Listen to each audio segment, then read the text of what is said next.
inconsciente colectivo humano. ¿Te suena conocido el tema, Juan Diego? Pero por supuesto, claro que sí. Sí, Jota ya lo había visto, lo vio conmigo en apreciación artística. Este tema realmente es de apreciación artística, pero pues bueno, vamos a tratarlo que en antropología, puesto que algunos temas, pues Gallo, Caro, Cami y Levinger no lo vieron en apreciación artística, ni Turriago. Turriago lo vio porque se mete a mis clases, pero bueno, ahí está más que bienvenido está el niño, ¿no? Entonces, pues comencemos. Primero que todo, comencemos hablando de qué es un monstruo y por qué es necesario, o bueno, necesario no, sino por qué ha sido necesario, no es, sino ha sido necesaria la construcción de monstruos en el imaginario humano. Con los monstruos en el imaginario colectivo humano y en el inconsciente colectivo humano, suele suceder, esperen, tengo hipo, pero toma agüita que tengo medio hipo de estar toda la clase y ya listo. Con los monstruos sucede un poco lo que pasa también con los dioses. Es necesario casi siempre y ha sido necesario para los seres humanos y para las civilizaciones construir las imágenes de monstruos de la misma manera que se han construido las imágenes de dioses. ¿Para qué? Uno, para el control humano y dos, casi siempre para aterrar y para advertir de algo, ¿no? Entonces, pues nada, vamos al ejemplo más clásico de monstruos, ejemplo que todo el mundo conoce, ejemplo que todo el mundo ha visto y pues todo el mundo de pequeño le han enseñado a tenerle miedo a qué monstruo, pues el monstruo más tradicional de todos, más antiguo, bueno, más antiguo no es ni el primero, no es ni el más antiguo, no es, de hecho, creo que solamente el más famoso. Y este monstruo, pues nada más y nada menos, creo que todos lo conocen y pues si le tienen miedo, pues nada, eliminen la foto del WhatsApp que les voy a mandar y es el diablo. ¿No? Entonces, a uno desde pequeñito siempre le enseñan que el diablo, y entonces el diablo es malo, como la canción de San Alejo, el diablo es malo, malo, nos corrompe, rompe, de niño lo sabía, ¿no? El diablo, pues nada, siempre lo han pintado como la cosa más mala del mundo, y entonces todos conocemos como la historia del diablo, ¿no? ¿Recuerdan cómo es la historia del diablo? Entonces está Luzbel en el cielo, y Luzbel, pues nada, Luzbel es el papichulo de los ángeles, es el ángel más pinta, él está con Dios, pero para las buenas y las malas, él se la pasa ya además de que Dios lo creó con que Dios lo crea como el ángel más bello, con las alas más lindas, cabello rubio, mejor dicho, Luzbel es el papi de los ángeles, ¿no? ¿Qué pasa? Resulta que un día a Luzbel no le gusta como Dios está manejando sus asuntos allá arriba en su trono. Y Luzbel le parece que Dios es bastante injusto y pues el man se le revela a Dios, ¿no? Y pues Dios iracundo, mejor dicho, eso se desatan unas guerras celestiales allá increíbles que de hecho no aparecen en la Biblia, sino aparecen en varios de los libros perdidos de la Biblia, en lo que se llaman los libros de las guerras celestiales. Es un mito bastante viejo de la mitología hebrea. En este libro que se actualizó con el nombre de El libro de Urantia, ¿no? En el libro de Urantia nos cuentan cómo fueron las guerras celestiales entre ángeles, arcángeles, querubines. Bueno, los querubines son medio pendejones, ¿no? Pero pues igual ahí estaban en la lucha contra contra los ángeles rebeldes comandados por Luzbel. Luzbel como tal, ¿qué significaba? El nombre original Luzbel viene del latín Lucis Bel, que traduce luz bella. ¿Qué pasó entonces? Pues resulta que Dios y los ángeles de su ejército ganaron y mandaron y desterraron a Luzbel, ¡pum!, para abajo. Todos conocemos la historia, ¿cierto? Lo mandan para abajo y pues Luzbel en la caída se le queman las alas, se quema todo, cae en la tierra, ¡pah! Y cuando cae en la tierra como que el magma de la tierra como que se le prende y por eso se vuelve monstruoso, ¿no? Y queda condenado a vivir, pues ¿dónde? En el inframundo, ¿no? Cuando vemos el inframundo, o cuando vemos mejor conocido como el infierno, que es una palabra grecorromana, aunque para los griegos y los romanos el concepto de infierno era completamente diferente, ¿no? Cuando era para los griegos y los romanos el infierno o el Hades, como ellos lo llamaban, era simplemente el lugar a donde iban los muertos. Si usted era bueno, si usted era malo, si usted era todo lindo, todo guapo, si usted era, mejor dicho, un corrupto, usted igual tenía que ir a parar al infierno. Usted paraba allá en el pailón, ¿sí? Sin importar quién fuera usted. No importaba quién fuera usted se iba para allá, ¿no? Entonces, pues nada, resulta, pasa, sucede y acontece que Luzbel cae en el infierno y según Dante Alighieri en su Divina Comedia, en el poema de la Divina Comedia de Dante Alighieri, la tierra ante la repugnancia de la caída de Luzbel se abre la tierra se abre en 9 círculos, que son los 9 círculos del infierno, para la caída de él. ¡Pum! Ahí les acabo de mandar una imagen de Sandro Botticelli, el pintor Sandro Botticelli, que nos mostraba cómo era el infierno según la Divina Comedia de Dante, ¿no? El infierno, si ustedes lo ven ahí, tiene bastantes circulitos. De hecho, es un cuadro muy famoso, pero pues nada, o sea, ahí no se puede ver bien porque estaba pequeñito, estaba bastante pequeño. Pero aquí les voy a mandar la imagen, les voy a mandar la imagen de cómo se suponía que estaba dividido el infierno según el poeta Dante Alighieri. Eso cada persona tenía ya como un estrato allá en el infierno, mejor dicho. Ya les muestro, ¿no? Ahí está. Ese es el infierno según Dante Alighieri, según el poeta italiano Dante Alighieri, florentino, de Firenze, ¿no? Y decía que en estos 9 círculos pues estaba, bueno, primero que todo estaba la selva oscura, ¿no? La selva oscura no es un círculo del infierno, sino como la entrada, ¿no? Ahí Dante pues se pierde, se encuentra con Virgilio y entonces pues nada, Virgilio y Dante pues tienen que buscar a Beatriz. No sé si conocen la historia de la Divina Comedia. Si ustedes están ya en quinto semestre y no conocen la historia de la Divina Comedia, papito y mamita, devuélvase porque es que mejor dicho, usted resulta, pasa, sucede y acontece que usted va a salir sin conocer una de las grandes obras literarias de la humanidad. Y usted no puede salir a ser realizador audiovisual sin saber por lo menos qué era la Divina Comedia. La Divina Comedia fue un libro del poeta italiano Dante Alighieri que nos cuenta cómo él tiene que bajar por todos los círculos del infierno en compañía del poeta Virgilio, que fue el escritor italiano que hizo la que escribió la Eneida, ¿no? Tiene que bajar hasta el infierno para rescatar el alma de su esposa Beatrice, conocida en español como Beatriz, ¿no? Entonces, pues resulta que Dante cuando llega al infierno, primero se pierde en la selva oscura, ¿no? Y el infierno pues queda debajo de donde, de Jerusalén. Para Dante el infierno está debajo debajo de este qué, de donde están, de Jerusalén, donde está el monte qué, el monte del Calvario, ¿sí? Donde crucificaron a Jesús, ¿no? Entonces, ¿qué sucede? Ahí, mientras tanto, antes de empezar el infierno, Dante toma elementos de la mitología grecorromana y nos muestra, primero, en la primera parte están los indiferentes, ¿sí? La gente que es como medio parásita, la gente que esté que no le importaban en la vida, los apolíticos, los que nunca fueron, los que nunca tomaron ninguna causa ni nada. Y después está el río Aqueronte. En el río Aqueronte, según la mitología griega, había un barquero, no sé si ustedes lo han visto en la mitología, había un barquero llamado Caronte. Y Caronte tenía una barca donde recogía las almas de los muertos y los metía al infierno, ¿no? Por eso es que en la antigua Grecia, en la antigua Roma, en la Edad Media e incluso en el Renacimiento, se le ponía a los muertos 2 monedas en los ojos. ¿Esas monedas para qué era? Para que le pagaran al barquero Caronte cuando él los pasara al otro lado. Imagina esta mitología, o sea, la gente creía que usted se moría y pues llevaba las 2 moneditas en el bolsillo y toma Caronte, mira, toma, ¿no? Después de pasar el río Aqueronte, ahí sí empezaba lo que era el infierno. Entonces, en el primer círculo estaban los no bautizados. Según eso, pues yo me voy para allá porque yo no fui bautizado, ¿no? Después estaban los lujuriosos, la gente lujuriosa que, mejor dicho, se la pasaba en pasiones sexuales descontroladas. Después estaban los glotones, que se la pasaban tragando todo el tiempo, y cada uno tenía un castigo. Entonces, los no bautizados, el castigo era pues que no iban a ver a Dios. Pues vale, ok. Los lujuriosos sufrían torbellinos todo el tiempo en esa tierra. Los glotones sufrían con una lluvia eterna de granizo.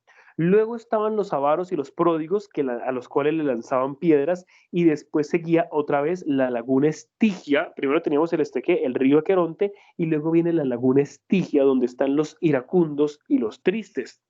Después de eso están las murallas del dipe, que es lo que separa al infierno superior del infierno inferior. Después viene el séptimo círculo del infierno, donde están los violentos, luego los fraudulentos, luego hay un círculo entre el octavo y el noveno, donde están los gigantes de la mitología, protegiendo el noveno círculo, llamado el cosito, ¿sí? Donde se encuentra Lucifer, ¿no? Exacto, la imagen que Caro nos acaba de mandar acá. Miren ese cuadro tan hermoso. ¿Eso de quién es, Caro? Parece un Rubens. Parece un cuadro, no miento, no es Rubens, aunque por las figuras pareciera que fuera Rubens, pero no, ya por el color no. En el cuadro nos muestran la barca de Caronte, mírenla navegando por la laguna Estigia y toda la gente intentando subirse a la barca, y pues ¿quiénes van encima? Pues Dante y Virgilio, ¿no? Entonces, ¿qué pasa? Resulta, sucede y acontece que abajo, Dante nos muestra a Lucifer de una manera completamente diferente. Ustedes saben que Lucifer siempre nos lo muestran con cuernos y toda la cosa, y abajo, mejor dicho, hay fuego y hay mucho calor, y está el diablo allá abajo, con un tridente y toda la cosa. Pues resulta, pasa, sucede y acontece que para Dante no era así. Para Dante el infierno decía, pero si eso está en el fondo de la tierra, pues cómo va a ser caliente. En esa época pues no se sabía, ¿no? Decía, ¿qué dice Turriago? Me dieron ganas de ver Caballeros del Zodíaco. Uy, la saga de qué, la saga de la del infierno, ¿cómo es que se llama? Donde sale Radamantis. Uf, marica, totalmente Turriago, de acuerdo, la saga de Radamantis. Oh, marica, es espectacular. Sí, de acuerdo. Me la descargaré esta noche. Entonces, pues nada, resulta eso, la saga del Hades que sale, yo me acuerdo de Radamantis, me acuerdo es por el man, ¿no? Y que las armaduras eran negras con morado, con toda la cosa, mejor dicho, gracias Turriago.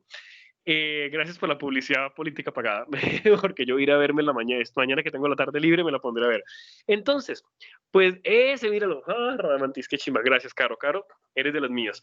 Entonces, pues nada, pues resulta, pasa, sucede con todo ese, y acontece que para Dante Alighieri el infierno no era de fuego. Para Dante Alighieri el cosito o el círculo final, yo sé que eso era súper tierno, ay, el cosito, vamos al cosito. No, el cosito era pues el círculo donde habitaba Satán, ¿no? Resulta, pasa, sucede y acontece que para Dante, Lucifer había caído en el fondo y había quedado atrapado dentro del hielo. Y como era un gigante, no podía salir del hielo, por eso tenía la mitad del cuerpo atrapada, ¿sí? Atrapada en el hielo y la otra mitad por fuera y estaba sentado ahí todo aburrido como cuando uno juega ajedrez con alguien lento, ¿no? Dice Turriago, en Hades dicen que es de hielo, ¿no? Sí, correcto, que es una prisión de hielo, no de fuego. Eso está basado en la Divina Comedia. Miren la imagen que nos representa el grabadista Gustave Doré y nos muestra, miren que se ve ahí, Satán ahí sentado todo aburrido, todo, marica, ¿qué hago acá en el despacho más absoluto? Maldita sea la hora en que me revele allá aburridísimo, ahí todo que está aburrido, ¿no? Y ahí están, miren que se alcanza a ver como partes de la laguna Estigia, donde hay cadáveres ahí o gente intentando treparse, y arriba, donde está el punto de luz, que es como una montañita y como un risco, perdón, una montaña no, como un risco, se ven Dante y Virgilio mirando a Satán, y pues Satán es nada como aburrido, como, pues nada, frescos, todo bien, visítenme, porque qué más se puede hacer, ¿no? Exacto, claro, vendría siendo el noveno círculo o cosito, que es el círculo de hielo, será todo tierno, ¿no? Como, ay, cosito. Ahora, bueno, Caro acaba de pedir la mano, vale, esa es la mano, cuéntanos, Carito. Profe, es que, pues yo sí me leí la Divina Comedia. Bendita y sea. yo me acuerdo que algunos, o sea, después del séptimo círculo, esos círculos se dividían en etapas. O sea, también habían como unas partecitas. Y ahora que usted toca el tema del noveno círculo, el noveno círculo, que es la parte así súper fría y demás, también está dividida en partecitas. De hecho, yo me acuerdo que en una de esas partecitas, si no estoy mal, creo que es la tercera, no recuerdo bien, pero sé que hay una parte de ese noveno círculo donde están solamente las personas que están como, o sea, que lloran muchísimo, y de hecho lloran y lloran lágrimas de hielo. Ajá, o sea, correcto, este sí. noveno círculo está dividido si no estoy mal, es en 4 partes. Y en una de esas 4 partes hay una parte donde solamente hay personas que lloran, pero lloran lágrimas de hielo.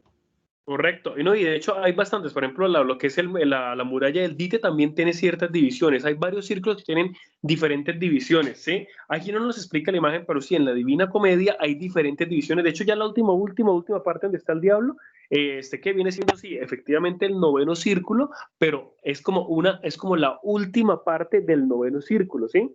Turriagoski, tú pediste la palabra, cuéntanos. Profe, bueno, yo no soy como Caro, yo no me lo leí, pero sé lo básico, Muy pero mal, era... muy mal. A partir de ahora, Turriago, por favor, te retiras de esta clase. El primer corte te queda en 2,5 y vuelves en segundo corte. ¿Listo? Sigamos. Primero Mentiras, fue con dale. el bombomón y el ají, ahora esto. ¿Qué le iba a decir? En algún momento de la novela mencionan a los tres príncipes, a los tres príncipes del infierno, que de hecho pues Radamantis es uno, que lo pintan en la serie. Porque, o sea, yo no me la leí, pero pues ahora que caigo en cuenta, pues, no sé eso, no sé si alguna vez los mencionan. Yo no recuerdo. Yo recuerdo es que nombran un montón de cosas de demonología, pero los tres príncipes del infierno no lo recuerdo en la novela de la Divina Comedia. No lo Pues, recuerdo. Sí, no. Dime. Yo creo que sí. Sí, porque creo que es en el sexto. Es que, bueno, la verdad, profe, es que tengo o sea, de tanta información que nos da la Divina Comedia, o sea, la verdad es divina. Hay una parte donde efectivamente las personas que se subían ahí en la canoa, ellos llegaban a una parte donde eran castigados por tres o cuatro, que eran espíritus de la venganza. Sí, lo tengo presente, son espíritus de la venganza y creo que, bueno, no sé si son 3 o 4, pero sí hay una parte del libro que los menciona. Porque Que yo lo son que recuerdo, o sea, yo recuerdo que hay parte en cada círculo, o sea, hay como va pasando por un demonio y si nos nombran 7 demonios principales que son Lucifer la soberbia, Mamón la avaricia, Asmodeo, no me acuerdo cuál era, Satanás que era la ira, Belcebú gula, Leviatán, como por los 7 pecados capitales, ¿sí? Pero no me acuerdo, o sea, los 3 príncipes no me acuerdo, o sea, si no, no lo recuerdo, tendré que leérmela de nuevo, ¿sí? Pero sé que, pero bueno, interesante hacer la investigación que me pregunta Turriago, ¿sí?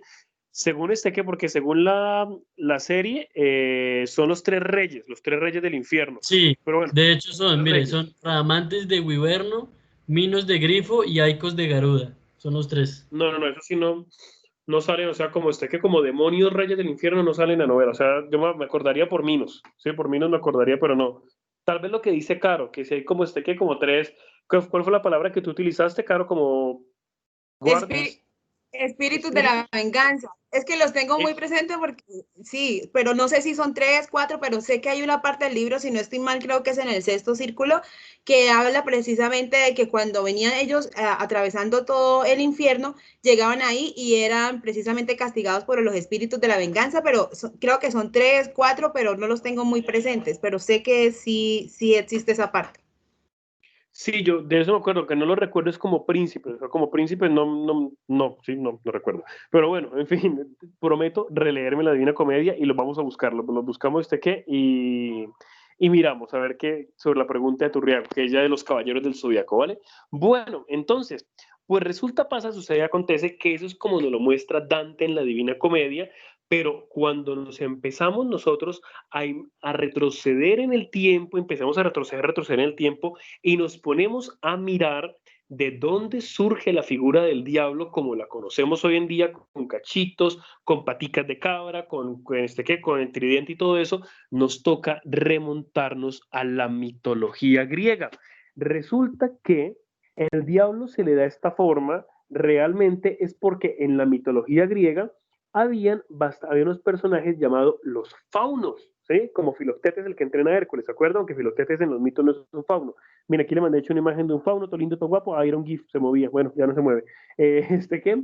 Los faunos, como tal, representaban en la mitología griega representaban lo que era la lujuria y la libido. Entonces siempre nos contaban las historias de cuando las ninfas o las hadas iban a bañarse al lago y los faunos ahí todos pervertidos, hacían como los ñeritos en los colegios que les encantaba asomarse al baño de las viejas, así, sí, así eran los faunos, ¿no? Entonces la pasaban asomando así como, mira la vieja, mira cómo se le da la ninfa, no sé qué decir, todo el tiempo. Y además los faunos, eso es en Narnia, Turriago, ¿sí?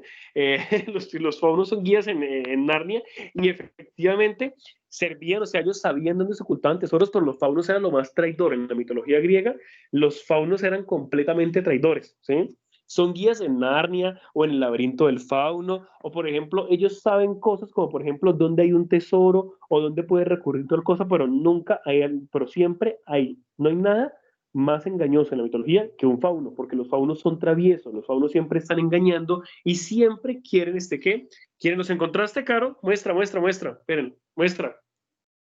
Dice, sexto círculo se encuentra entre los muros de la ciudad de Doti, vigilada por una multitud de diablos por las furias, Maguera, Alecto y Tisífone, espíritus de la venganza. Ah, pero no son ellos, no son los tres príncipes, sino ellas son lo que llaman las erinias vengadoras o las furias, que también eran de la Eso. mitología griega.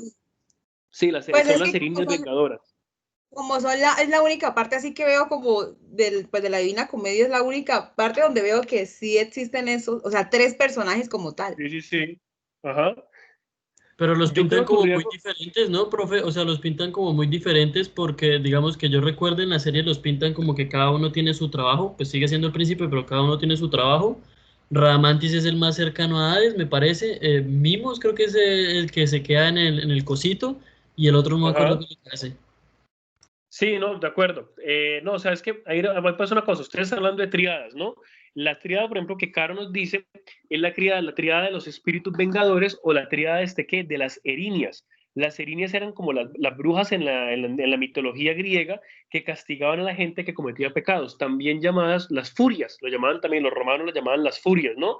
No confundir con las parcas. Las parcas eran las que compartían un ojo y decidían la vida de las personas cortando el hilo. Son completamente diferentes las parcas o moiras. Las parcas o moiras son diferentes a las erinias o arpías. Son diferentes, ¿sí? Como en Hércules, correcto, las que salen en Hércules.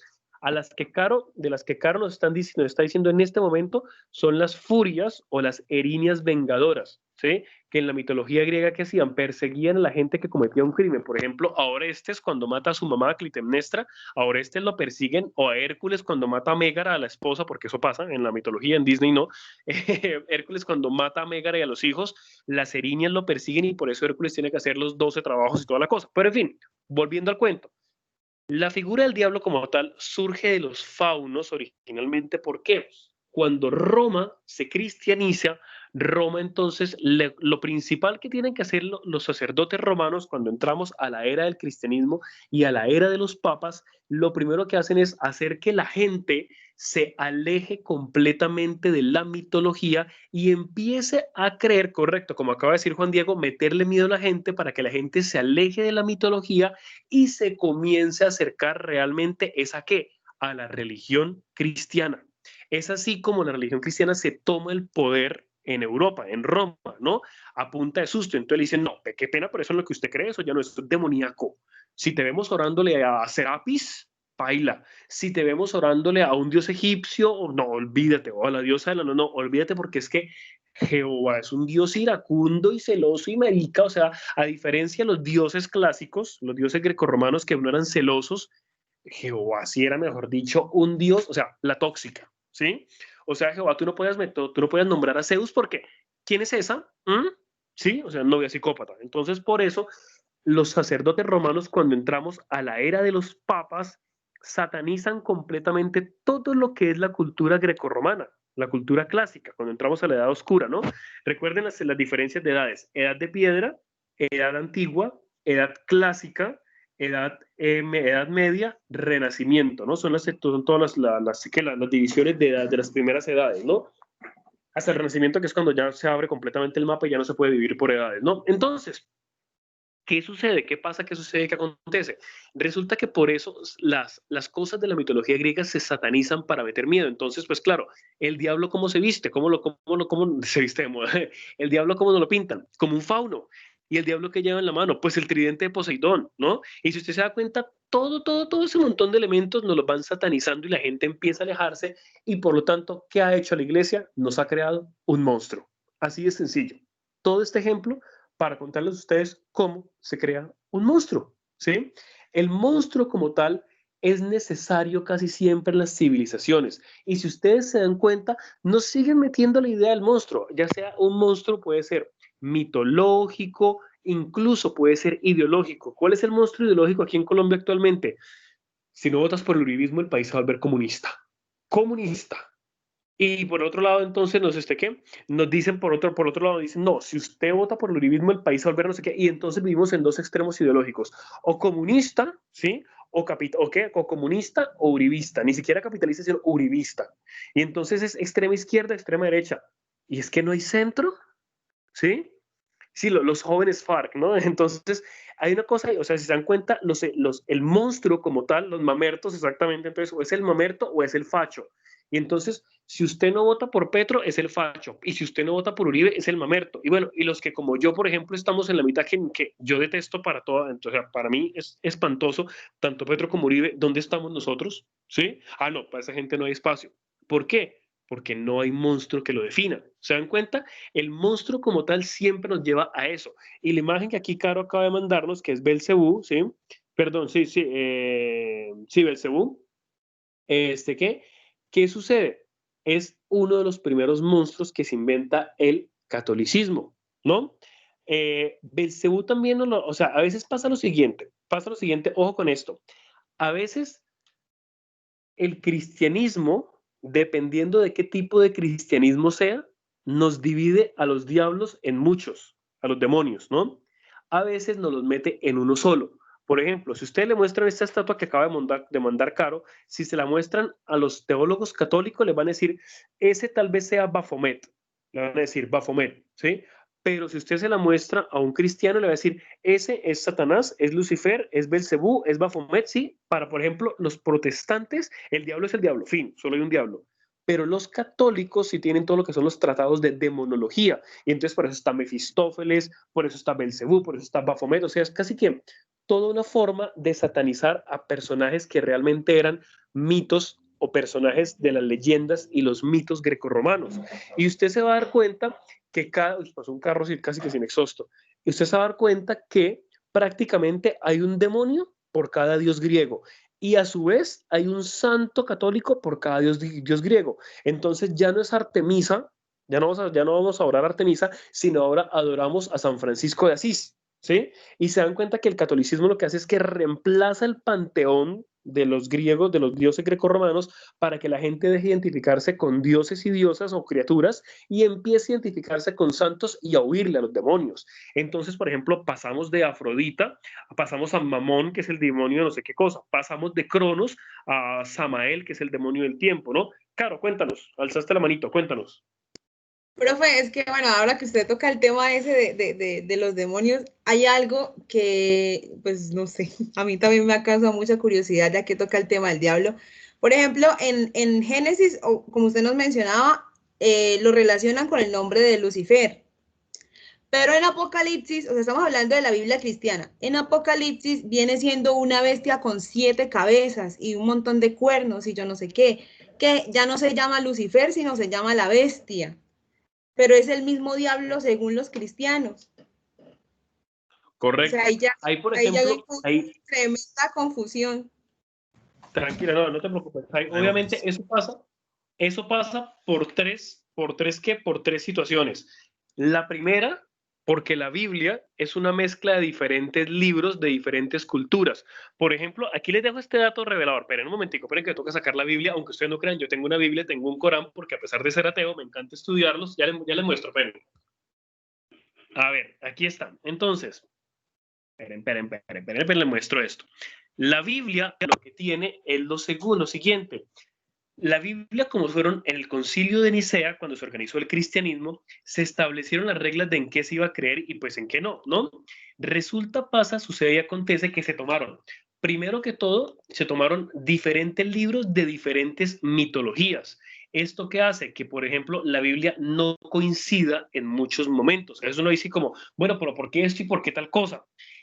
Por eso, si ustedes ven en el Génesis, miren el ejemplo que les voy a mandar, miren este ejemplo que les voy a mandar. En el Génesis 1:27, se los estoy mandando en este momento, en el Génesis 1:27 leemos lo siguiente, miren las contradicciones. Génesis 1:27 dice, y creó Dios al hombre a su imagen, a imagen de Dios los creó, varón y hembra los creó. Es decir, aquí nos está diciendo, ¿qué nos está diciendo? Que Dios creó al hombre y a la mujer, ¿cierto? Pero después, esperen que me toca buscar acá en la Biblia. Momentito. Pues ahí mismo dice que él sacó la mujer de la costilla del hombre. Exactamente. Después, en el Génesis 2, ya les muestro exactamente la prueba para que digan que yo no hablo carreta, ¿sí? En el Génesis 2, pero no digo exactamente. 2:7, en Génesis 2:7, es que esta mañana justamente hablé de eso en la proyección artística. En Génesis 2:7, se los estoy mandando, ahí se los acabo de mandar. En Génesis 2:7 dice, entonces Jehová Dios formó al hombre del polvo de la tierra y sopló en su nariz aliento de vida y fue el hombre un ser viviente. Y Jehová Dios plantó un huerto en Edén al oriente y puso allí al hombre que había formado. ¿Se dan cuenta que nos cuenta dos versiones? Es lo mismo que la pregunta que pongo este ejemplo. ¿Por qué? Porque para responder la pregunta que Caro nos hace, ¿por qué tiene un nombre? Porque a veces en la Biblia le ponen un montón de nombres al diablo y realmente es ¿por qué? Porque esos eran nombres de dioses, casi siempre babilónicos, sumerios, acadios, que cuando cogen la Biblia toman todo el compendio de mitología hebrea, babilónica, cananea, sumeria, y lo que hacen es que ¡pum! Lo unen, eso es como punto .rar, punto .zip, lo que hacen es que lo comprimen y lo unen todo en lo que conocemos nosotros como el Antiguo Testamento, ¿sí? Pero eso realmente era un compendio de mitos hebreos, de mitos palestinos, perdón, palestinos no, mitos cananeos, mitos hasta egipcios o grecorromanos, ¿sí? Por eso es que, si ustedes se dan cuenta, el Dios del Antiguo Testamento, ya te doy la palabra, el Dios del Antiguo Testamento es completamente diferente al Dios del Nuevo Testamento. Por eso es que el diablo tiene muchos nombres, porque realmente son diferentes personajes, diferentes historias. En este ejemplo del Génesis, el Génesis 1 es tomado del mito, pero versión babilónica. El Génesis 2 es el mito versión hebrea, ¿sí se dan cuenta? Y eso no se dieron cuenta cuando compilaron la Biblia, la unieron, no se dieron cuenta y quedó así, y así llegó hasta nuestros días. Cuéntanos, Caro. Bueno, profe, ahora, bueno, listo, habla que usted nos habla precisamente de ese primer Génesis, de ese Génesis 1, de ahí se desprende también otra, pues no sé si será una teoría o no lo sé, pero pues para mí sí existe, porque existen muchos libros acerca de la señorita Lilibet, que supuesto, o Lilith, que de hecho es la primer mujer de Adán y que de hecho fue la primer demonio de la historia, incluso ella fue demonio antes de Lucifer o Satanás. Sí, claro, sí. Sí, porque, por ejemplo, cuando nosotros analizamos el mito, el Génesis 1 hacía parte de otro contexto completamente diferente al Génesis judío, ¿sí? Y el Génesis 1, que era el Génesis babilónico, sumerio y acadio, creo, no estoy seguro, pero creo que eran esos tres, nos presenta que Dios crea al hombre y la mujer, y Dios crea a Adán y a Lilith. Pero, ¿qué sucede? Lilith era completamente autónoma. Lilith, de hecho, es un signo, que hoy en día es casi que un símbolo feminista. Lilith, cuando va a tener relaciones sexuales con Adán, resulta que Adán se la pasaba teniendo sexo con todos los animales del Edén, con todo. ¿Sí? Adán practicaba lo que llama bestialismo, ¿sí? Adán se la practicaba con todo lo que se le atravesaba. Y pues cuando quiso tener sexo con Lilith, quiso que ella estuviera debajo de él, ¿sí? ¿Qué pasó entonces? Lilith le dijo, pues no, mi ciela, yo quiero estar arriba, ¿sí? Y Adán le dijo, no, porque es que usted es inferior a mí. Y Lilith como, ¿perdón? Sí, o sea, como perdón, o sea, inferior en qué sentido. Y Lilith se va por ella misma del Edén.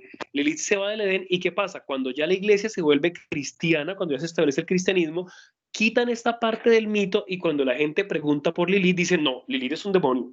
Lilith es un demonio de la lujuria que se alimenta del esperma de los hombres. Eso dice el mito cristiano y así lo decían los papas y todo, ¿no? Eso hasta el Papa Juan Pablo II lo dijo, así que no es que yo esté acá diciendo obscenidades acá, ¿no? Entonces, ¿qué? De ahí viene el origen de Lilith. Lilith realmente en ninguna mitología nos dice que se volviera demonio. La volvieron demonio el cristianismo porque la gente decía, venga, Adán no tuvo una esposa primero. No, a ver en qué parte de la Biblia sale eso. Pues ahí quedó todavía el pedazo. Entonces, cuando usted va donde un sacerdote y le pregunta por qué el Génesis 1 nos cuenta una versión y el Génesis 2 nos cuenta otra versión, la respuesta más simple que le van a dar es, no, eso es porque es que el 1 es un resumen. El 2 ya lo cuenta más detallado. Sí, resumen mis patas, ¿sí? Porque sabemos el origen del libro. Cuando tú sabes el origen del libro, dices, eso no es un resumen, eso es un mito cananeo, así de sencillo. Y el otro es un mito completamente hebreo, completamente diferente, ¿no? Entonces, ¿se dan cuenta de dónde surge el monstruo? El monstruo como tal surge siempre llevado al control de masas. En el caso de Lucifer, Belcebú, Satanás, como sea que lo llamen, ya sea un demonio o sea muchos demonios, según la demonología católica, como ustedes lo quieran ver, ¿es para qué? Para que usted no dudara de lo que le decían los sacerdotes. ¿Por qué? Porque es que cuando el Roma se vuelve cristiano, el cristianismo se vuelve político, cosa que jamás había pasado antes en el mundo, que una religión se volviera política. Y ni siquiera al mismísimo Jesús, suponiendo que existió, le gustaba eso. Jesús lo dejaba muy claro, al César lo que es del César, a Dios lo que es de Dios. Es decir, a la política, a la religión, la religión. ¿Listo? Entonces, viendo esto, nos vamos ahora para el mundo grecorromano y vamos a analizar cómo el monstruo también servía para una cosa. Los monstruos sirven también para ¿qué? Para explicar lo que no conocemos. Lo que no conocemos y no tenemos otra forma de explicar. Por ejemplo, miremos un monstruo muy famoso como lo es el cíclope en la mitología griega. ¿Se acuerdan cuando a Ulises por ahí escapando de Troya, Ulises se detiene en una isla y se encuentran con un cíclope y el cíclope se le traga casi toda la tripulación?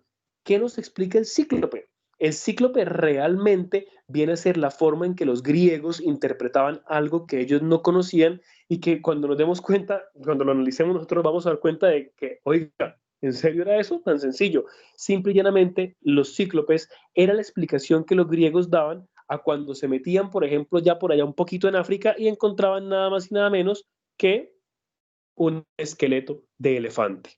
Obviamente, si usted no conoce los elefantes y usted encuentra un esqueleto, usted dice, uy, esto es un humano gigante y mira el hueco que tiene delante. Ese ojo es un humano con un solo ojo, Dios mío, ¿sí? No es un humano con un solo ojo ni es un gigante, es un paquidermo, fin, ¿sí? Pero como usted no conoce eso, no lo puede explicar. El mito siempre, el mito siempre nos crea monstruos y dioses para complementar lo que científicamente no conocemos, al igual que la hidra del pantano de Lerna.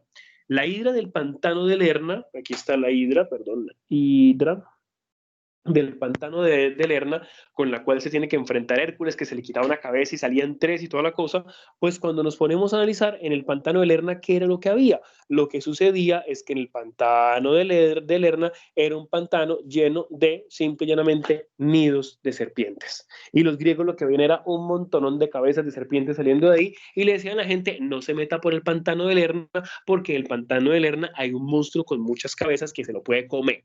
¿Entienden? Se dan cuenta entonces que muchas veces perdemos tiempo y energía pensando en monstruos que realmente no existen y así sucesivamente. Y muy seguramente dentro de 100 o 200 años, si todavía hay humanidad, habremos descifrado el misterio de los aliens, el misterio de los espíritus, de los fantasmas y demás, sin que eso signifique que no existan los aliens, porque muy probablemente sí existen extraterrestres, pero no a tal punto como nos lo afirma History Channel después de las 10 de la noche, que History Channel parece que se fumaron un porro y empieza a hablar barrabasadas, ¿no? Entonces, viendo esto, nos damos cuenta que el monstruo cumple una función de explicación, ¿sí? El monstruo cumple una función de explicación, pero ahora, ¿qué sucede también cuando el monstruo es una explicación para algo que no conocemos y para algo que cuestiona todo lo que creemos establecido? Hablemos entonces de los dragones. Miremos primero el dragón occidental o dragón medieval. Las características del dragón medieval, ¿cuáles eran? Eso lo hemos visto en películas y todo. Ahorita vamos a ver unos fragmentos de cine lo más interesantes. El dragón medieval, si ustedes lo recuerdan, siempre tiene alas de cuero, siempre tiene colmillos, el cráneo es como de un cocodrilo, como de un dinosaurio, toda la cosa, ¿no? El dragón medieval... ¿Cómo, Gallo? Es que se fue el audio unos segundos cuando empezaste a hablar de los dragones. Ah, sorry. Listo, thank you. Los dragones como tal, el dragón medieval, hay que aclarar siempre la diferencia porque hay dos tipos de dragón, ¿no? O sea, aquí estamos hablando del dragón medieval. El dragón medieval como tal fue inventado por la Iglesia Católica, pero el dragón medieval, o sea, aclaremos una cosa, los dragones no existieron. Así Discovery Channel haya hecho un documental falso sobre los dragones no existieron. Ningún ser vivo sobre la faz de la Tierra, sí, no sé si ustedes lo conocen, hay un documental falso de Discovery Channel que se llama Dragones. También hay uno de sirenas, ¿no? Yo no sé cómo pasan eso por televisión de una manera tan irresponsable, ni siquiera aclarando que es falso. Y hoy en día hay un montón de gente que cree que las sirenas y los dragones son reales, como creo que Turriago es uno de ellos, ¿no? Los dragones como tal no existieron. No ha existido criatura viva en el planeta Tierra que bote fuego. Así de sencillo. Si una criatura botara fuego, primero que todo sería la criatura más estudiada sobre la faz de la Tierra porque cómo funciona su organismo. Y segundo, sería la especie dominante del planeta porque podría acabar con lo que fuera. Imagínense que usted pudiera escupir fuego, ¿sí? Que usted botara fuego. Usted simple y llanamente sería la especie dominante del planeta, ¿no? Los dragones como tal son la explicación, pero primero que todo los dragones son inventados por la Iglesia Católica, ni los griegos, ni los romanos, ni siquiera los celtas que tuvieron dragones después, ni siquiera los celtas tenían dragones en su mitología. Los dragones medievales aparecen en la Edad Media europea como una explicación del cristianismo a algo que no podían ni sabían cómo explicar. Facilísimo, los fósiles de dinosaurios. Así de sencillito. Si usted tiene la teoría, como la tiene el cristianismo, de que el mundo tiene apenas 5 millones de años, ilógico completamente, ¿no? Pero el mundo tiene millones de billones de años, como lo vimos en la clase pasada. Si usted sostiene que el mundo, además de eso, es plano, y de repente la gente de su pueblo, de su reino, encuentra estos fósiles, encuentra estos huesos, que pues ellos no sabían la diferencia entre fósil y hueso, ¿cómo lo explica usted si usted es un sacerdote, un papa, lo que sea? ¿Sí? ¿Cómo lo explica si usted les ha metido el cuento de que Dios no deja que ninguna criatura se extinga? De que Dios hizo el diluvio y por eso salvó los animalitos en el barco. ¿Cómo explica usted entonces una especie gigantesca, monstruosa, que no existe ya? Si usted le pregunta, bueno, esos animales son animales que existieron y que ya se extinguieron. No, no, porque dijimos ya que Dios no deja extinguir ninguna criatura, ¿no? Entonces, ¿qué es? ¿Qué padre? Pues usted como sacerdote, ¿qué responde? Un monstruo, y debes alejarte de eso y no debes analizar más eso y escóndete porque significa que por esta tierra vagan monstruos terribles. Fin. Esa es la explicación de los dragones. Así de sencillo. Porque el catolicismo, en esa época el cristianismo, no tenía cómo explicar lo que era la teoría de la evolución.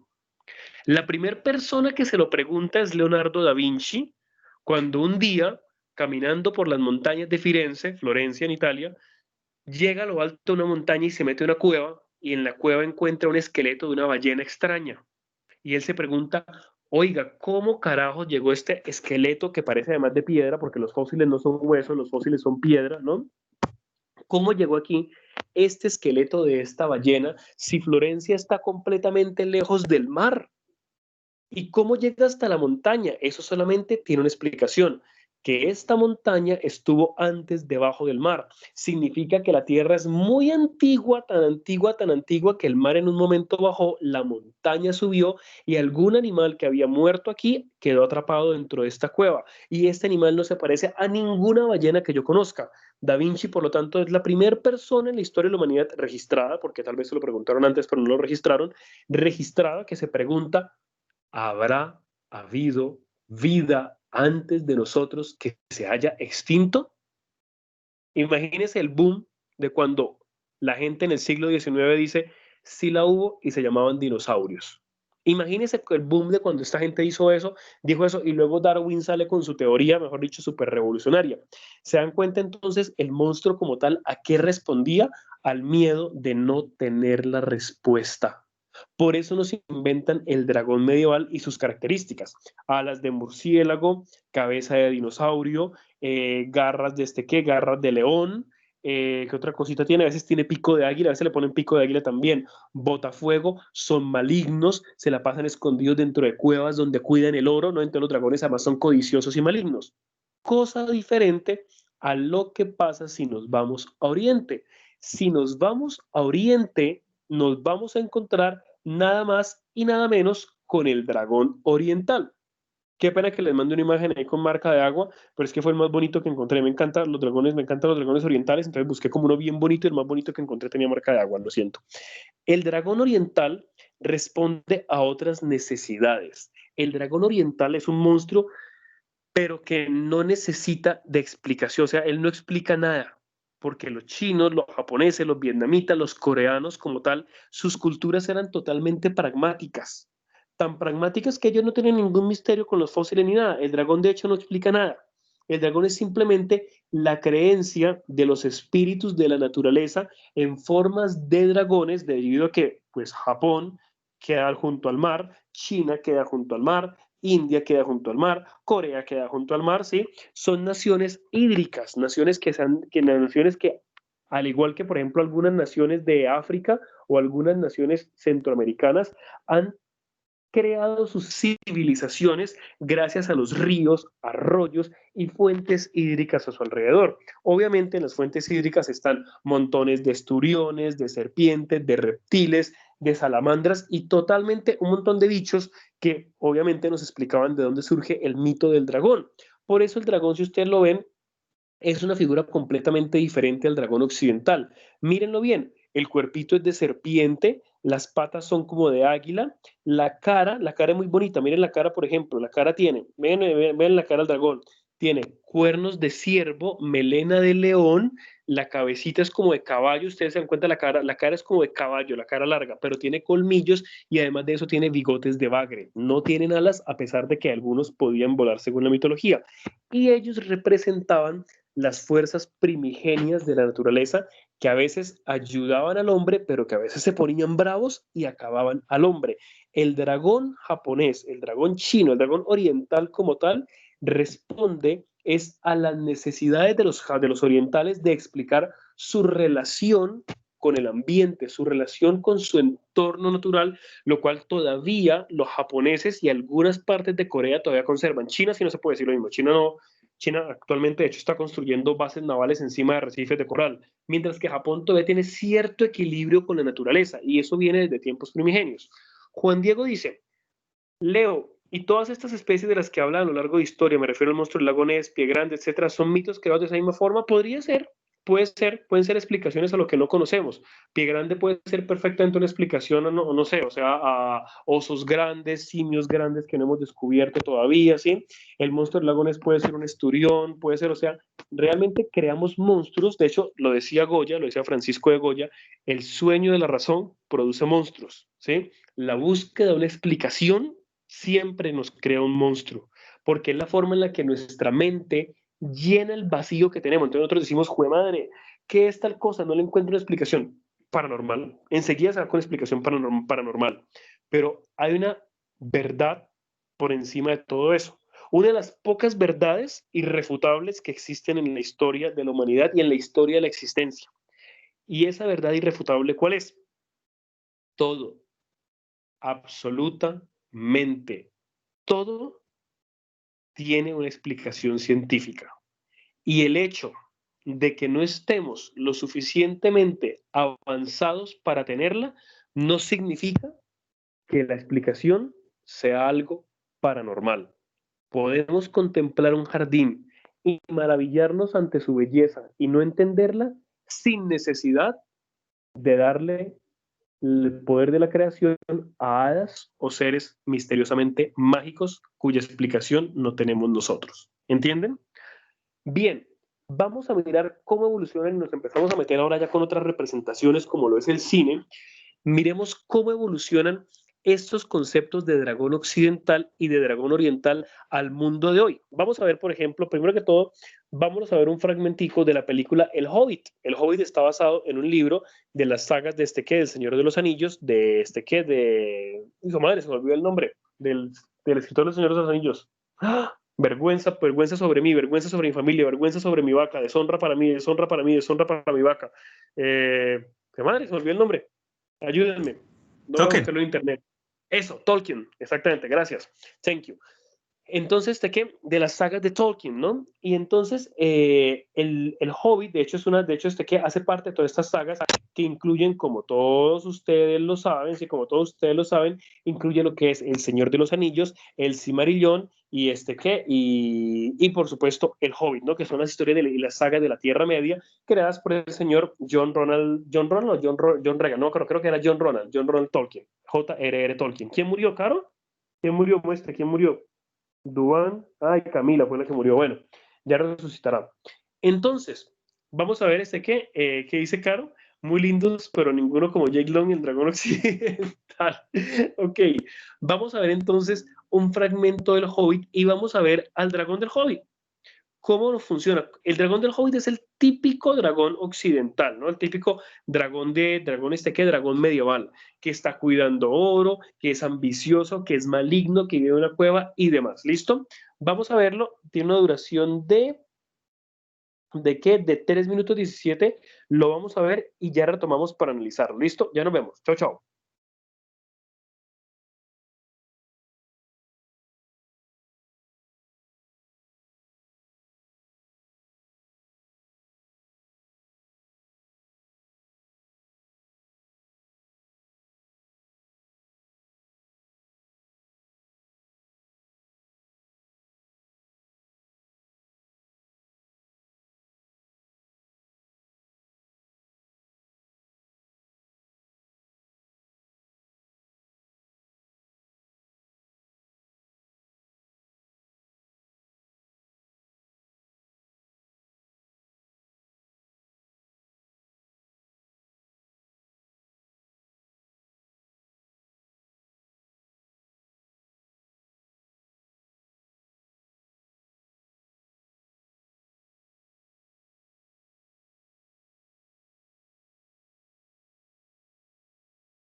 Bueno, entonces, ¿cómo les fue con la desolación de Smaug?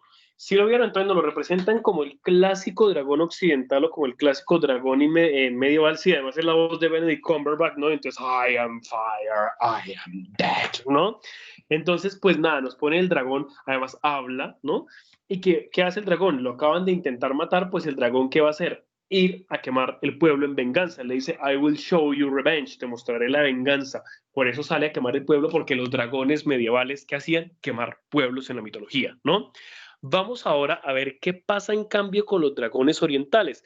Con los dragones orientales pasa una cosa bastante interesante y es que el dragón oriental, recuerden que representa fuerzas de la naturaleza. Las fuerzas de la naturaleza como el agua, el aire, el fuego y demás. El dragón oriental evoluciona, ¿sí? Cuando mira que la cultura, por ejemplo, la cultura japonesa sobre todo, la cultura japonesa va va evolucionando poco a poco, ¿sí? Y cuando la cultura japonesa llega a la actualidad moderna, nos crea lo que se llaman los kaiju. ¿Qué es un kaiju? Un kaiju es un dragón gigantesco, un monstruo, no sé si han visto una película que se llama Titanes del Pacífico, ¿sí? Como los de Titanes del Pacífico, que se basa en el concepto japonés de kaiju. De hecho, la película por eso está ambientada en Japón. Se basa en el concepto japonés de kaiju. ¿Para qué? Para mostrarnos los monstruos. Ahí nos los muestran como monstruos malos, pero pues los kaiju o dragones japoneses modernos pueden ser buenos y pueden ser malos, dependiendo del trato que le hayan dado los seres humanos a la naturaleza. Y pues nada, ¿cuál es el rey de los kaijus? Pues el mismo rey de los monstruos, su majestad Godzilla. Ahí les mando la imagen de Godzilla, todo lindo, todo guapo, todo bello. Uno dice, listo, pero Godzilla, ¿qué tiene Godzilla de dragón japonés? Nosotros vemos a Godzilla y para nosotros obviamente estamos acostumbrados a ver a Godzilla como el monstruo gringo, ¿cierto?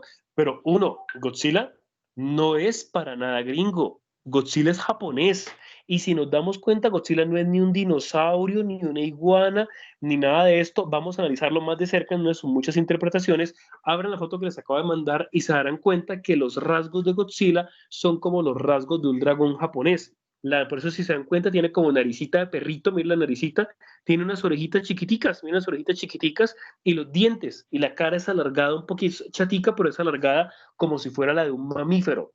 Si se dan cuenta, Godzilla viene siendo la actualización del mito japonés del dragón. Exacto, parece como un lagarto, como si fuera así como un lagarto, pero con rasgos como de mamífero también, o como un dragón japonés que mezclaba los rasgos del camello, del caballo y todo eso, ¿sí? Si ustedes se dan cuenta, tiene las características de los dragones japoneses, no de un dragón occidental. Por eso a veces Godzilla es bueno y por eso a veces Godzilla es malo. Pero ¿cómo surge como tal Godzilla y por qué es tan importante para los japoneses? Porque uno, por ejemplo, por ejemplo, Godzilla me encanta, como creo que todos ustedes lo saben, yo amo Godzilla con todo mi corazón, creo que es mi monstruo preferido, ¿no? ¿Qué muestra acá, Caro? Los Kaiju Combat. Ah, sí, míralos, por ejemplo, sí. Todos cumplen exactamente con rasgos tipo reptil, tipo dragón, ¿sí? Como tal, Godzilla, a mí personalmente, bueno, yo tengo toda la colección de pelis, me encanta Godzilla y me encanta analizarle el simbolismo y el significado tan profundo que tiene, que obviamente cuando los gringos lo han adaptado a veces se le pierde porque los gringos pues no son japoneses. Para los japoneses, ¿qué representa Godzilla? Para los japoneses Godzilla representa el desequilibrio creado por los seres humanos después del lanzamiento de las bombas atómicas de Hiroshima y Nagasaki. Por eso Godzilla es una película en Japón, es considerada una película clásica, es una de las grandes obras de arte japonesas, ¿no? Pero nosotros no entendemos eso porque nosotros, uno, somos occidentales, dos, nuestros fantasmas de guerra no son tan terribles como los fantasmas de guerra japoneses. Tiene usted que ser o japonés o si acaso europeo y haber pasado sus papás o sus abuelos el fantasma de la guerra y entender el referente cultural tan grande de la guerra. ¿Para qué? Para entender por qué el simbolismo de Godzilla es tan fuerte, tan profundo y a la vez tan bonito y precioso para los japoneses. Los japoneses aman a su Godzilla como los colombianos amamos a Betty la Fea, más o menos, ¿sí? Algo así como casi que un producto nacional, como algo que nos habla de nuestra idiosincrasia, más o menos, ¿sí? Entonces, pues nada, vamos a ver que la primera peli de Godzilla en 1954 de su majestad Ishiro Honda, el director, y vamos a ver la puesta en escena de Godzilla como nos lo muestran como algo incomprensible, algo que no logramos comprender, algo que no logramos entender, al igual que como fue el bombardeo de Hiroshima y Nagasaki. Recuerden que cuando se bombardearon las ciudades de Hiroshima y Nagasaki, cuando los gringos bombardearon esas dos ciudades con la bomba atómica, los japoneses, mucha gente no sabía. De repente, simple y llanamente, sonaron las alarmas y la gente corre sin saber qué pasaba. ¿Qué es esto? ¿Qué es pues estamos en guerra, pero ¿qué es? ¿Un bombardeo normal? De repente llegan los aviones y cuando de repente cae es una bomba, solamente una bomba nada más que aniquila y arrasa con todo. Para los japoneses, Godzilla representa el fantasma de ese recuerdo. Por eso es tan importante. Godzilla nos recuerda el desequilibrio que los seres humanos creamos con nuestro entorno, con la bomba atómica. Hemos creado un monstruo. Esa es la importancia de Godzilla. Entonces, pues nada, vamos a ver este fragmento de Godzilla, que luego vamos a verlo en su versión gringa, vamos a ver qué sucede con cada uno. Este es de 1954. Vamos a ver la parte en que Godzilla aparece, entra a Tokio y tiene una duración de 4 minutos 2 segundos, después de los cuales nos volvemos a ver.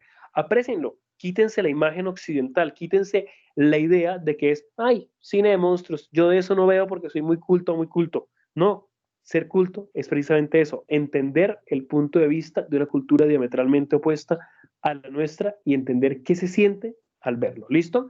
Vamos entonces con Godzilla de 1954 de Ishiro Honda. Ya nos vemos. Chao, chao.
Bueno, ahí estaba el Gotzi en su primera aparición, ¿no? Se dan cuenta entonces todo lo que significa para el japonés, además de que obviamente tenemos que entender la cultura japonesa. ¿Qué sucede después? A Godzilla se le malinterpreta, ¿por qué? Porque después llega el mundo gringo, ¿sí? Hay una versión de Godzilla de 1998 dirigida por Roland Emmerich, que la verdad es desastrosa, y es como, no entendieron, o sea, no, cuando uno la ve es como, no, sí, muy chévere los efectos, muy bonitos, muy modernos, muy toda la cosa, pero no entendieron, o sea, como que uno dice, tesoro, te equivocaste, no entendiste lo que querían decir los japoneses con Godzilla, ¿no? Hasta que en el 2014, se hace una nueva versión y realmente nos reinterpretan a Godzilla un poco similar a sus orígenes, pero adaptados a la actualidad. ¿Qué es adaptarlo a la actualidad? Vivimos en un mundo caótico actualmente, en un mundo donde, si yo les digo que en noviembre va a salir un monstruo del mar, ustedes muy probablemente dicen, bueno, es 2020, probablemente pueda pasar, ¿sí? O sea, después de todo lo que ha pasado este año, probablemente Godzilla pueda salir del mar al final de este año y acabar con el país, ¿no? Pero pero, ¿cómo sería? ¿Cómo sería si trajéramos este mundo, este monstruo al mundo actual, intentando resignificar lo que significó para los japoneses? Sería algo que no podríamos ver, que no podríamos entender, algo cuya dimensión se escaparía a nuestra mente. ¿Cómo nos lo representa el director Gareth Edwards en la película Godzilla de 2014? De la siguiente manera. Vamos a ver esta escena, es una muy, muy buena escena con una excelente puesta en escena. Quiero que la veamos y analicemos cómo nos representa al monstruo. ¿Listo? Con una duración de 3 minutos, 2 segundos, aquí va Godzilla de 2014. Ya nos vemos. Chao, chao.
Bien, ¿cómo les fue con este?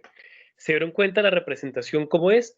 cambia completamente. Cuando a Gareth Edwards, el director, le preguntaron cómo iba a representar a Godzilla, él dijo lo siguiente, él dijo, yo quiero representarlo tal y como que además de que es defensor, pues sí, este Godzilla es defensor, pero ¿cómo nos lo representa Gareth Edwards? Se le preguntaron semióticamente cómo lo pensaba representar y lo que él decía es, quiero representarlo como todas las grandes cosas que han ocurrido en la época actual, cosas que son demasiado grandes para comprenderlas y de las cuales solamente vemos pedazos que alcanzamos a agarrar con la visión tapada. Por eso esta, si se dan cuenta, esa escena es una metáfora de eso. Miremos, por ejemplo, qué pasó con el coronavirus. Dense cuenta lo que pasa con el coronavirus. Tenemos apenas una visión pequeña de la magnitud de las cosas a tal punto que la gente todavía no ha entendido que es una pandemia. No lo ha entendido, ¿sí? Y entonces todavía seguimos creyendo en mitos urbanos, en teorías conspiranoicas y en un montón de pendejadas sin entender realmente cuál es la magnitud de lo que está pasando. Entender, por ejemplo, que quién sabe cuánto tiempo pasaremos sin que se vuelvan a abrir las fronteras internacionales totalmente, ¿sí? Porque no lo entendemos, no logramos comprenderlo, vemos entre pedazos y intentamos interpretarlo a nuestra manera, pero no lo logramos. Esa es la metáfora que Gareth Edwards hace de Godzilla. Por eso nos manda la gente desde arriba, o sea, se dan cuenta que nos manda a los soldados desde arriba como en un salto halo, nos los manda desde arriba, ellos van cayendo, van entrando a la ciudad de San Francisco abajo, a la ciudad de San Francisco en llamas, y eso nos muestra, claro, nuestra supremacía humana, como todo lo podemos ver desde arriba, ya estamos en la era satelital, ¿no? Como todo lo podemos ver desde arriba, pero como aún así no logramos comprenderlo, no logramos entender qué es lo que sucede a medida que vamos cayendo, ¿no? Bueno, y ya para terminar, entramos a lo que llaman los monstruos del siglo XIX o los monstruos de la era industrial. El primero de estos del romanticismo, los monstruos del romanticismo, es uno de los más famosos y pues nada más y nada menos que el Conde Drácula, ¿no? El Conde Drácula, cuando hablamos del Conde Drácula, siempre lo relacionamos inmediatamente con vampiros, con esta interpretación que les acabo de mandar ahí de Christopher Lee, que fue uno de los mejores, uno de los más famosos Drácula y uno de los mejores, o simplemente el que consideran el Drácula definitivo, que es el de Gary Oldman en Bram Stoker's Drácula de Francis Ford Coppola. Pero Drácula como tal es una realidad completamente desdibujada de un personaje real, un personaje 100% real de Transilvania, de Rumania y de Valaquia, ¿no? Este hombre se llamaba Vlad Tepes, aquí se los mando, Vlad Tepes, y era un príncipe rumano que luchó a finales de las cruzadas evitando que los turcos otomanos y que los musulmanes entraran a Europa. Él luchó en nombre de la Iglesia Católica, pero como su esposa se suicida, él está obviamente en la guerra, él va para la guerra, la esposa se queda en la casa, en el castillo, y los musulmanes, los turcos musulmanes, ¿qué hacen? Lanzan una flecha con una carta hacia el castillo de él y en la carta dice que el príncipe murió. La princesa pues se suicida, muere y después a él se le niega el santo sepulcro de la esposa por lo que la esposa se suicidó y pues según la ley católica, la norma católica, su alma está condenada al infierno. El man por eso abjura de Dios, reniega de Dios y promete que, mejor dicho, que él va a atacar a la iglesia para siempre. ¿Qué hay de vampiro ahí? Nada, absolutamente nada. Pero entonces el escritor Abraham Stoker, conocido como Bram Stoker, coge esa historia, porque eso sí es real, coge esa historia y lo transforma para el público inglés puritano, ¿no? Y nos transforma y nos da una de las grandes novelas, porque para qué, pero es excelente, Drácula. Pero Drácula realmente es un relato desdibujado de un personaje real. Imagínense que ustedes llegaran a Europa o Estados Unidos y les dijeran que Simón Bolívar es un vampiro.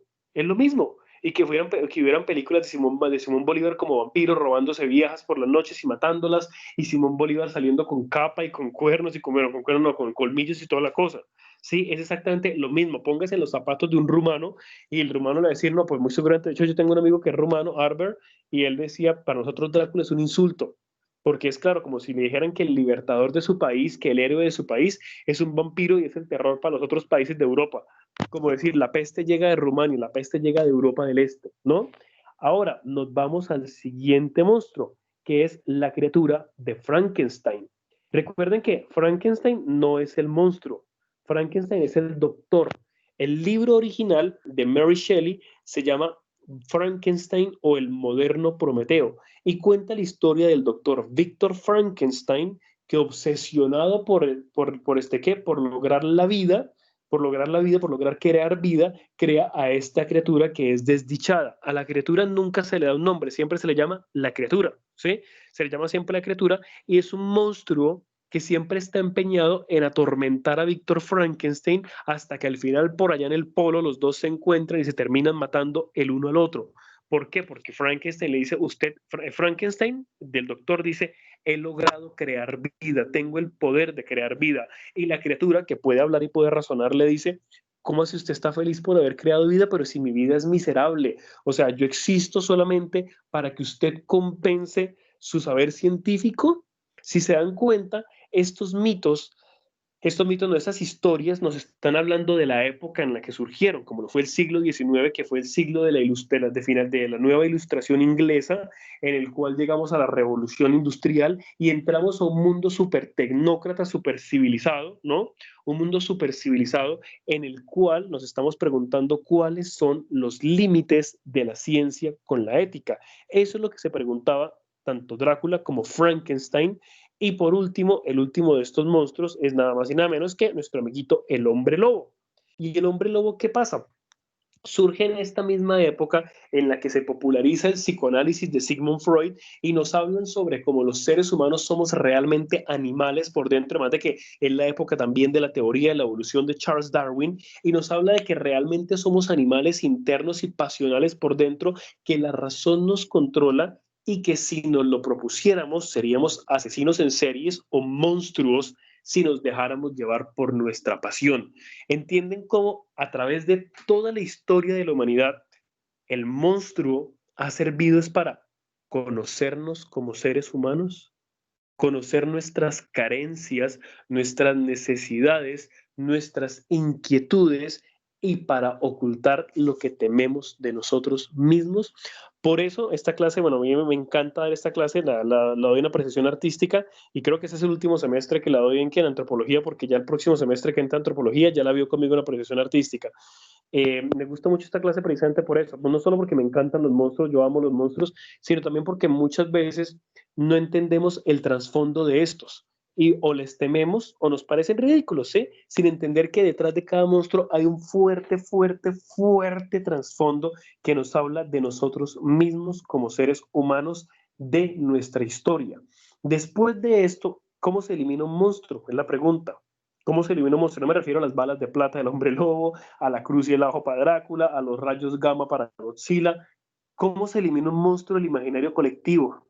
Está bien crear un monstruo para la diversión, está bien crear un monstruo como referente cultural, pero no está bien, pienso yo, crear un monstruo, y esta es la reflexión del día, no está bien, creo yo, crear un monstruo para hacer que la gente siga tu ideología o simple y llanamente para alejar a la gente de lo que tú crees según tu ideología que es malo. ¿Cómo? En mi opinión, simple y llanamente, la luz de la razón. Siempre. La luz de la razón nos puede ayudar a evitarlos. A pesar de que tenemos la metáfora de Frankenstein, ¿no? De que la razón produce monstruos, porque es la razón y la ciencia la que produce a Frankenstein, ¿no? Pero pienso yo, y les dejo esta reflexión, ¿cómo evitar los monstruos ideológicos? ¿Cómo evitar el monstruo político? ¿Cómo evitar tener miedo de lo que nos dicen que debemos tenerle miedo? ¿Cómo evitar? Para mí, simple y llanamente, en mi opinión personal, y esto no significa que sea la verdad absoluta, en mi opinión personal, la solución está simple y llanamente en saber y conocer, en seguir sabiendo siempre, siempre, siempre investigar, siempre conocer. Entre uno más conoce, menos miedo tiene. Entre menos miedo tienes, te das cuenta de que los únicos monstruos interesantes son los que nos ha dado la mitología y el cine. Feliz noche para todos. De esta manera llegamos a nuestro final. Thank you. Gracias. Bueno, muchachas y muchachos, tareilla. La tarea es la siguiente. Obviamente ustedes, pues si es que la clase pasada les puse que qué pasa, Turriago ya está cobijadito, ya está metidito, ya ese Turriago ya queda dormido. Gracias, Carmen. Carolina sí da aplausos y toda la cosa. Ese Turriago sí más mal agradecido, mira, ya con la cobija y todo, ¿no? Mentiras, Turriagoski. ¿Qué? Entonces, muchachas y muchachos, la tarea es la siguiente. Van a escoger un monstruo del cine, y se van a ver la película. Si se ven la saga completa del monstruo, pues háganle. Hay por montones. Está Drácula, está Alien, está Godzilla, está Depredador, está Chucky, están los asesinos seriales como por ejemplo Freddy, Jason, sí, preferiblemente que sea paranormal. No vayan a escoger, por ejemplo, el de Halloween porque es un asesino normal. Lo que me interesa es que sea un monstruo, ¿no? Chucky puede ser, Chucky les puede servir, ¿no? Chucky es un monstruo también, o sea, un juguete que cobra vida, pues marica, eso no es normal, ¿no? Les puede servir el de Hellraiser, les puede servir todas las de Alien, les puede servir películas del monstruo del lago Ness, Drácula, les puede servir La Cosa del Pantano si quieren verse películas clásicas. Igual ustedes no son tantos, o sea, hay más películas de monstruos que alumnos en este curso, ¿no? No importa si lo repiten, no importa si repiten porque igual, por ejemplo, bueno, Juan Diego no es de esta clase, J no es de esta clase, entonces pues no tiene que hacerla, ¿sí? Entonces serían el resto. Tiene que escoger un monstruo de película. Ahora que si Juan Diego quiere hacerlo, pues nada, pues bienvenido, ¿no? Pero bueno, los demás, que tiene que escoger la película de un monstruo y me hacen un ensayo de su opinión personal de mínimo una página, máximo lo que quieran, ¿sí? Donde ustedes analicen de qué está hablando el monstruo, qué significa, cuál es su significado, cuál es su significante. Pueden hacerlo sobre Drácula, Frankenstein, el hombre lobo, no hay ningún problema que los hayamos analizado en clase. Pueden hacerlo sobre el alien, sobre el depredador, sobre el monstruo del lago Ness, sobre lo que ustedes quieran, pero tomen una película y díganos qué muestran ahí. La Cosa, por ejemplo, La Cosa, no It, no el payaso asesino, sino La Cosa, que es de John Carpenter. Es una película espectacularmente buena, John Carpenter. O, por ejemplo, El payaso asesino también, It, también les sirve. Entonces, pues nada, tomen como referente este monstruo, véanlo, analícenlo y escriben un ensayito de una página mínimo, máximo lo que quieran, con fuentes, si toman información de algunas partes, me ponen las fuentes, ¿sí? Y lo envían de hoy en 8 hasta las 12 de la noche, tienen tiempo, al correo leonardo.serrani@docentes.itae.edu.co. ¿Listo? Ahí está. Me lo envían a ese correo a las 12 de la noche máximo, como los monstruos que salen a medianoche.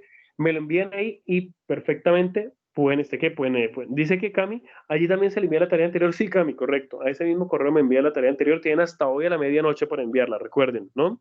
Bien, muchachas y muchachos, no siendo nada más, muchísimas gracias, obvio, Carito, hoy, ¿no? Tiene hasta hoy a la medianoche para entregar esa tareilla, ¿no? Entonces, pues nada, muchachas y muchachos, muchísimas gracias por su compañía, muchísimas gracias por la atención, espero hayan disfrutado la clase, espero les haya gustado y lo más importante, espero que hayan aprendido algo. Si sienten que aprendieron algo, por favor, divúlguenlo, que el mundo necesita conocimiento. Un abrazo para todos. Chao, chao. Chao, Leito, muchas gracias. Chao, Chinito, descansa. Chao, gracias. Chao.